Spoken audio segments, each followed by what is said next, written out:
Hello student, KJ knowledge hub के YouTube channel में मैं कन्हैया जी पांडे आपका स्वागत करता हूं। तो स्टूडेंट, आज हम लोग बिहार बोर्ड के वर्ग दसम के विषय भूगोल के पाठ 4 वन और वन्य प्राणी संसाधन के कुछ प्रश्नों के बारे में चर्चा करते हैं तथा इन प्रश्नों का तथ्यात्मक विश्लेषण के द्वारा उत्तर देने का प्रयास करते हैं। स्टूडेंट, आज हम लोग वन और वन्य प्राणी संसाधन के सबसे पहले कारण बताएं जैसे प्रश्नों के बारे में जानकारी प्राप्त करेंगे। इसमें हमारा पहला प्रश्न है, प्राचीन काल से ही कई पेड़ों की पूजा की जाती है, क्यों? तो स्टूडेंट, जैसा कि आप जानते हैं कि भारत में सभ्यता एवं संस्कृति का विकास प्राचीन काल में सभ्यता एवं संस्कृति का विकास जो है वनों में हुआ था, जंगलों में हुआ था। इसमें हमारे ऋषि मुनि रहते थे, उन्होंने यहाँ तपस्या की, चिंतन किया, मनन किया। उसके उपरांत उन्होंने यहाँ वेद पुराणों की रचना की और उन्होंने अपने चिंतन मनन के उपरांत कई वृक्षों को लोगों को पवित्र बतलाया। लोग जो थे उनकी पवित्रता को देखकर प्राचीन काल से ही उनकी पूजा करते आ रहे हैं अतः वर्तमान काल में भी उन वृक्षों की पूजा हो रही है, जैसे तुलसी, पीपल, बरगद, नीम जैसे वृक्षों की पूजा आज भी होती है और प्राचीन काल में भी होती थी। स्टूडेंट, अब हम लोग प्रश्न संख्या कारण बताए के प्रश्न संख्या 2 को देखते हैं। पंजाब एवं हरियाणा में वनों का अभाव है, क्यों? जैसा कि स्टूडेंट आप जानते हैं कि जैसे जैसे हम लोग भारत में पूर्व से पश्चिम की ओर जाते हैं, वर्षा की मात्रा घटती जाती है। चूँकि पंजाब और हरियाणा भारत के पश्चिमोत्तर भाग में अवस्थित हैं, यहाँ कम वर्षा होती है, जिसके कारण पंजाब और हरियाणा में वनों का अभाव है। यहाँ पर कटीले वन की कुछ मात्रा पाई जाती है। अब स्टूडेंट, हम लोग तीसरे प्रश्न को देखते हैं। शेर और बाघ यद्यपि हिंसक जंतु हैं, तथापि इन्हें बचाने का प्रयास किया जा रहा है, क्योंकि स्टूडेंट हमारा जो जैवमंडल है, बायोस्फीयर है, इसमें अगर सभी जीव जीवित रहेंगे, वो हिंसक हों या अहिंसक हों, तो हमारे पृथ्वी का पर्यावरण का पारितंत्र जो है, इकोसिस्टम, उसमें संतुलन बना रहेगा। लेकिन जैसे ही इनमें से किसी जीव को हटा दिया जाए, वे समाप्त हो जाएं किसी कारणवश, तो हमारा इकोसिस्टम जो है गड़बड़ हो जाएगा, गड़बड़ा जाएगा उसका। तो यही कारण है कि शेर और बाघ के हिंसक होने के बावजूद इन्हें बचाने का प्रयास सरकार के द्वारा किया जा रहा है, ताकि हमारा जो पारितंत्र है उसका संतुलन बना रहे। अब हमारा स्टूडेंट प्रश्न संख्या 4 है, भारत में प्रतिवर्ष वन महोत्सव धूमधाम से मनाया जाता है, क्यों? क्योंकि वन महोत्सव बनाने से लोगों के बीच जो है वनों के संरक्षण के प्रति सोच बदलेगी, लोगों में जागृति आएगी, लोग जागेंगे और वनों को बचाने का प्रयास करेंगे। अगर ऐसा होता है, लोगों में जागृति आती है, वनों के प्रति उनकी निष्ठा बढ़ती है, तो भारत में वन क्षेत्र को बढ़ावा मिलेगा। वन क्षेत्र को बढ़ावा मिलने से हमारे देश का जो वायुमंडलीय दशा है उसमें सुधार आएगा, प्रदूषण में कमी आएगी, वर्षा समय से होगी। अतः भारत में प्रतिवर्ष वन महोत्सव को धूमधाम से मनाया जाता है। अब हम लोग स्टूडेंट प्रश्न संख्या 5 को देखेंगे। हमारा प्रश्न संख्या 5 है,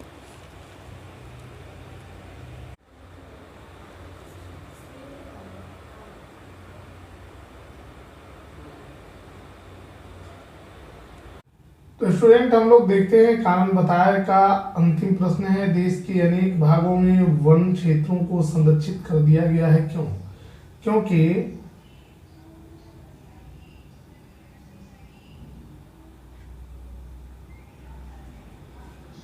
वनों की अवैध एवं अंधाधुंध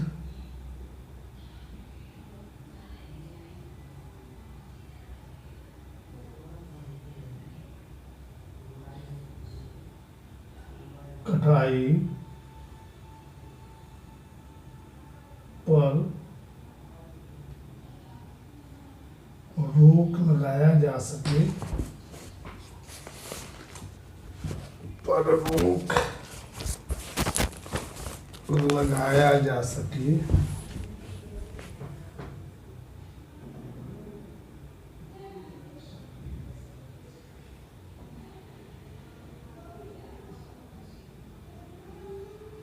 जा सके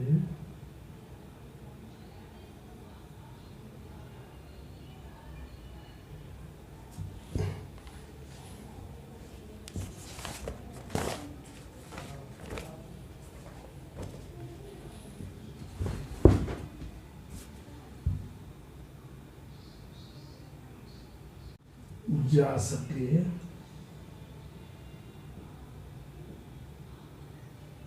इसलिए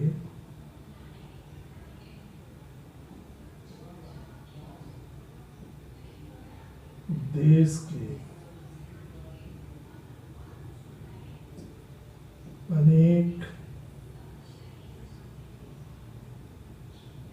भागों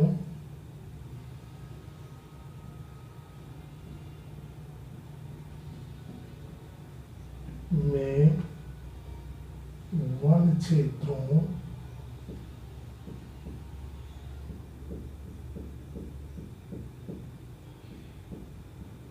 को संरक्षित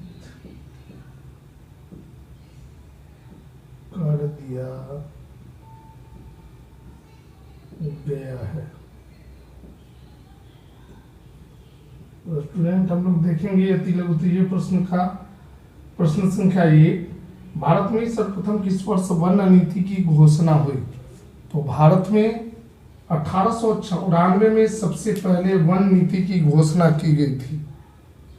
हमारा सवाल है अति लघुत्तरीय प्रश्न का, भारत में सर्वप्रथम किस वर्ष वन नीति बनाई गई थी? तो उत्तर होगा भारत में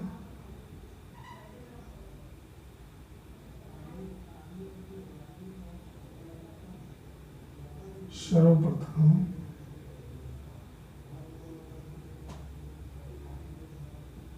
1894 ईस्वी में वन नीति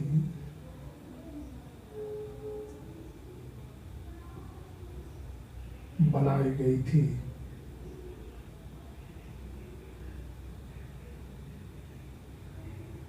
हमारा दूसरा अति लघुत्तरीय प्रश्न है, पर्यावरण की दृष्टि से लगभग कितना प्रतिशत भूभाग वनाच्छादित रहना चाहिए? तो हमारा उत्तर होगा, आंसर होगा इसका पर्यावरण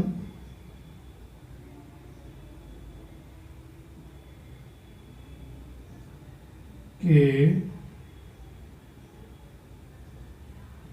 दृष्टिकोण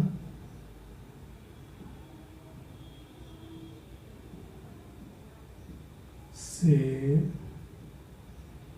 लगभग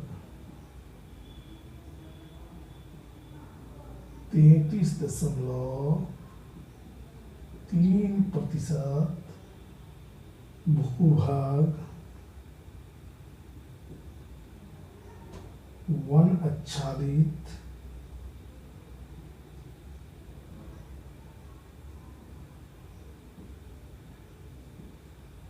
रहना चाहिए।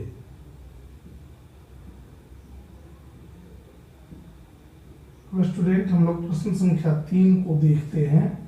हमारा प्रश्न संख्या 3 है, बाघों को बचाने के लिए लागू की गई परियोजना का क्या नाम है? तो प्रोजेक्ट टाइगर,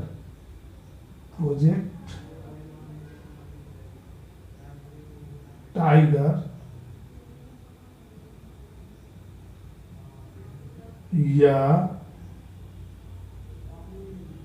बाघ परियोजना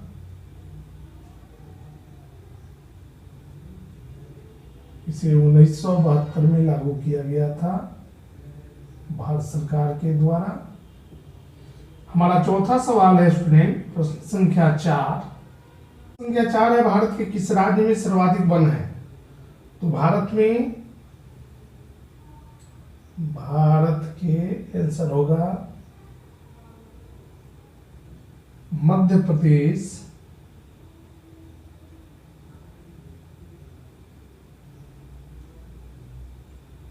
राज्य में सर्वाधिक वन पाया जाता है।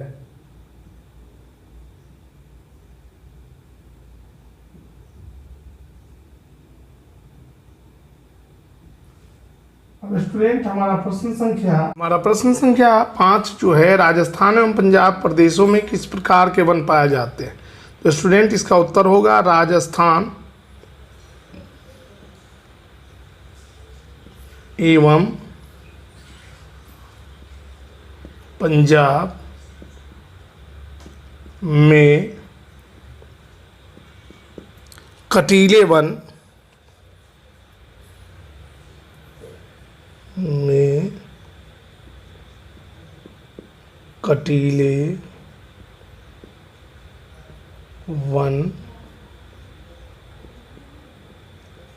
पाए जाते हैं,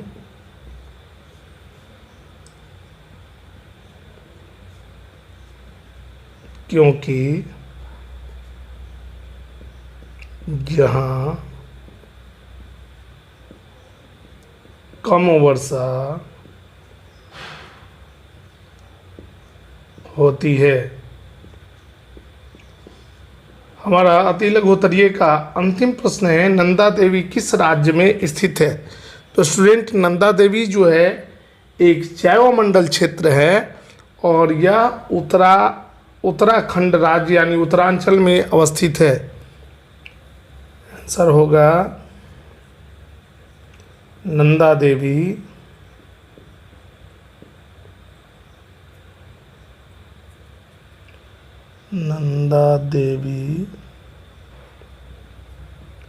भारत के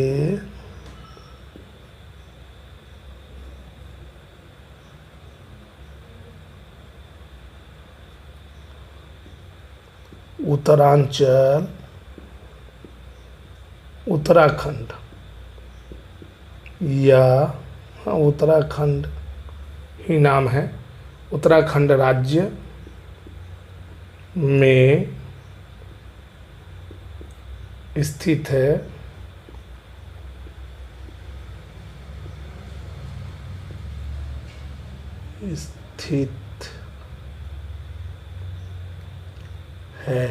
यह भारत का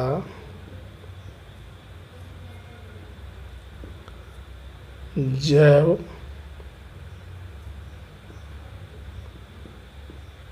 मंडल है।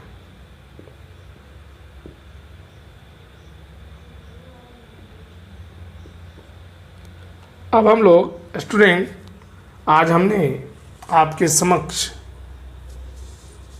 वर्ग दशम बिहार बोर्ड के भूगोल के पाठ 4 के कारण बताए तथा अति लघुत्तरीय प्रश्नों को बारी बारी से आपके समक्ष रखा और इन विभिन्न प्रश्नों के ऊपर बारी बारी से चर्चा की। अगर आपको हमारे द्वारा दी गई जानकारी अच्छी लगे तो आप इसे हमारे वीडियो को लाइक करें, शेयर करें तथा हमारे YouTube channel KJ knowledge hub को सब्सक्राइब करें। तो स्टूडेंट मैं आपसे विदा लेता हूं। धन्यवाद।